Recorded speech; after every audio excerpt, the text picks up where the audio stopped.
Olá, seja bem-vindo ao dia 362 de 365 lendo a Bíblia.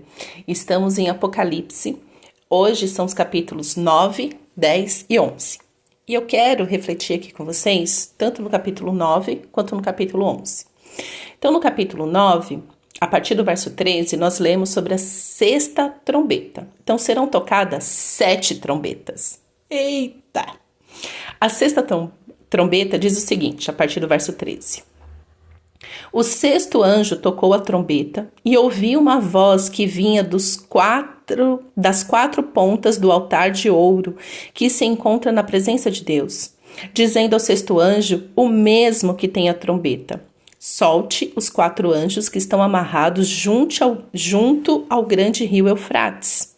Então foram soltos os 4 anjos que se achavam preparados para a hora, o dia, o mês e o ano, para que matassem a terça parte da humanidade. O número dos exércitos de cavalaria era de 20.000 vezes 10 milhares. Eu ouvi o seu número. Assim, nesta visão, pude ver que os cavalos e os cavaleiros tinham couraças cor de fogo, de jacinto e de enxofre. A cabeça dos cavalos era como cabeça de leão, e de sua boca saíam fogo, fumaça e enxofre. Por meio destes 3 flagelos, a saber, pelo fogo, pela fumaça e pelo enxofre que saíam da boca dos cavalos, foi morta a terça parte da humanidade. Pois a força dos cavalos estava na boca e na cauda deles. As caudas deles eram semelhantes a serpentes, com cabeças, e com elas causavam danos. Verso 20. Então, veja bem. Tá lá morrendo galera, né, quem ficou para morrer, tá? Aqueles que não acreditaram que Jesus voltaria, que teria dia do juízo. E tem muitos que se dizem crentes que também não acreditam no dia do juízo final, tá? Só para sinalizar que tem um monte de gente torta por aí, que não lê Bíblia. Olha o que acontece. A partir do verso 20 nós lemos. O resto da humanidade, isto é, aqueles que não foram mortos por esses flagelos, não se arrependeu das obras das suas mãos. Eles não deixaram de adorar os demônios e os ídolos de ouro, de prata, de bronze, de pedra e de madeira, que não podem ver, nem ouvir, nem andar. Também não se arrependeram dos seus homicídios, nem das suas feitiçarias, nem da sua imoralidade sexual, nem dos seus furtos. O que eu vejo aqui, que ainda que se eles se arrependessem, eles seriam salvos. Há sempre uma chance para o arrependido. Há sempre uma chance para um arrependido. E aqueles que não se arrependerem, então veja, é a sexta trombeta. Muitas calamidades aconteceram até essa sexta trombeta ser tocada. Foi tocada, sobreveio à humanidade muitos flagelos, mas aqueles que viram que não foram mortos, eles permaneceram vivos. Eles não se arrependeram das obras das suas mãos. Eles não deixaram de adorar os demônios ou os ídolos de ouro, de pedra, de prata, de bronze, de madeira. Estes deuses, esses demônios que não podem ver, nem ouvir, nem andar. Cuidado para que você não seja essa pessoa que está idolatrando. Talvez você diga assim, ai não, eu não adoro tal. Eu acho que eu já comentei aqui, vale a pena comentar de novo. Tem gente que faz de Jesus um ídolo. Quando que Jesus se torna um ídolo? Deixa de ser Senhor e Salvador e se torna um ídolo. Quando você molda Jesus ao que você quer que Jesus seja. Então Jesus é o legalzão que aceita tudo. Jesus é o Big Brother que passa pano para tudo. Jesus é aquele que na hora que você chama, ele vai lá e cura, mas na hora que você não precisa dele, você não pede a opinião dele. É assim que você faz de Jesus um ídolo. E Jesus não é um ídolo. Jesus é o Filho de Deus, o Cristo, o nosso Senhor, o nosso Salvador. Então, cuidado para que você não seja encontrado com o coração duro ao ser confrontado nas suas más obras e não se arrepender dela. Porque eu acredito que aqui, se esses que sobreviverem, que olhar tudo isso, permanecerem vivos e se arrependerem das práticas malignas da adoração a demônios e das práticas da maldade, eles serão perdoados e eles serão salvos. É isso que mais me deixou assim maravilhada ao ler Apocalipse pela primeira vez, e toda vez que eu leio é algo que enche meu coração de esperança. É saber que o arrependimento vai ser oferecido até o último segundo do fim. Até o último segundo.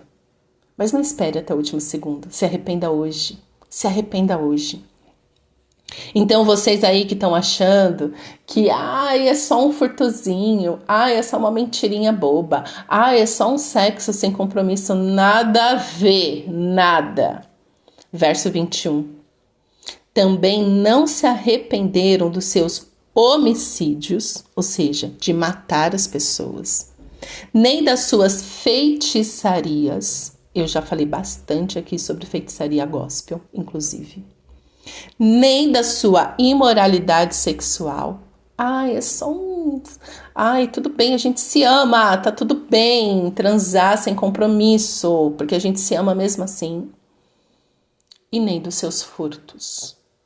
Roubo, mentira. Porque não tem como você roubar sem mentir, né? Então, ou você se arrepende disso, ou você não vai entrar no céu, ponto. Não tem o que falar, gente. Aí no capítulo 11, a partir do verso 15, nós lemos: o sétimo anjo tocou a trombeta, e houve no céu vozes fortes dizendo: o reino do mundo se tornou de nosso Senhor e do seu Cristo, e ele reinará para todo o sempre. Aleluia! Nosso Senhor, nosso Deus, nosso Pai, e do seu Cristo e do seu Jesus, e ele reinará para todo sempre. O número 7, dentro do contexto hebraico, no simbolismo judaico, é um número da perfeição. 7 é perfeito. 7, tudo que você vê 7 na Bíblia é perfeito. Então, são 7 as cores do arco-íris, são 7 as notas musicais, e tudo deriva dessas 7 notas. São 7 os dias da semana. No 7º dia que Deus descansou de tudo que ele havia feito. Então este anjo, o 7º anjo que toca a 7ª trombeta, traz para nós este lugar de perfeição. Finalmente, tudo que precisava acontecer, aconteceu. O 7º anjo, a 7ª trombeta, vem anunciar o dia da perfeição, o dia do descanso, o dia da eternidade. Pronto, tudo aconteceu, o reino do mundo se tornou de nosso Senhor e do seu Cristo, e ele reinará para todo sempre. E eu vivo para ver este dia chegar. Eu quero ouvir o som da 7ª trombeta, porque eu quero muito viver o reino. Eu quero muito viver nessa eternidade com Cristo, com o Pai, com nosso Senhor. Verso 16 diz: e os 24 anciãos que estavam sentados no seu trono, diante de Deus, prostraram-se sobre o seu rosto e adoraram a Deus, dizendo: graças te damos, Senhor Deus, Todo-Poderoso, que eras e que eras, porque assumiste o teu grande poder e passaste a reinar.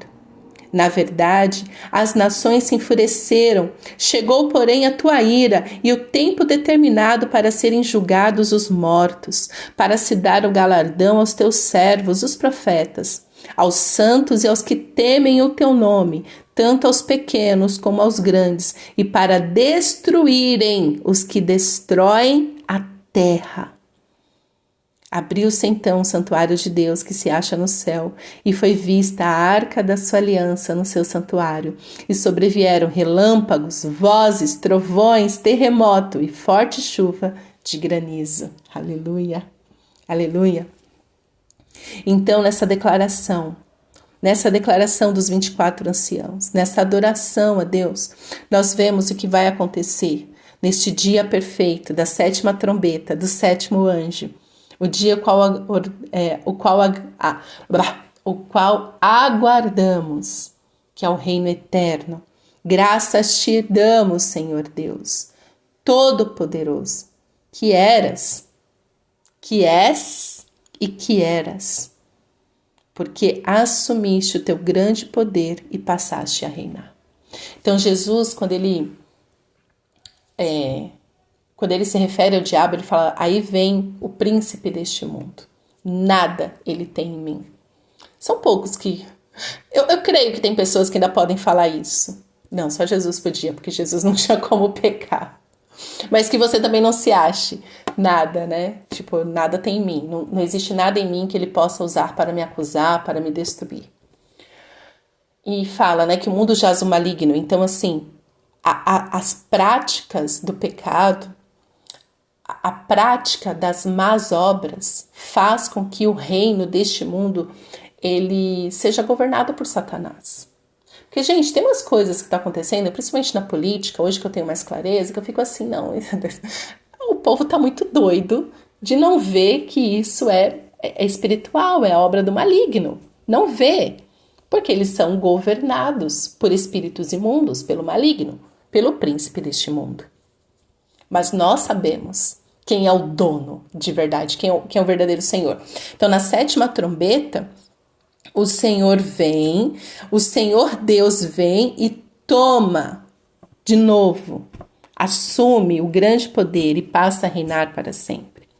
Na verdade, aí continua verso 18, na verdade as nações se enfureceram.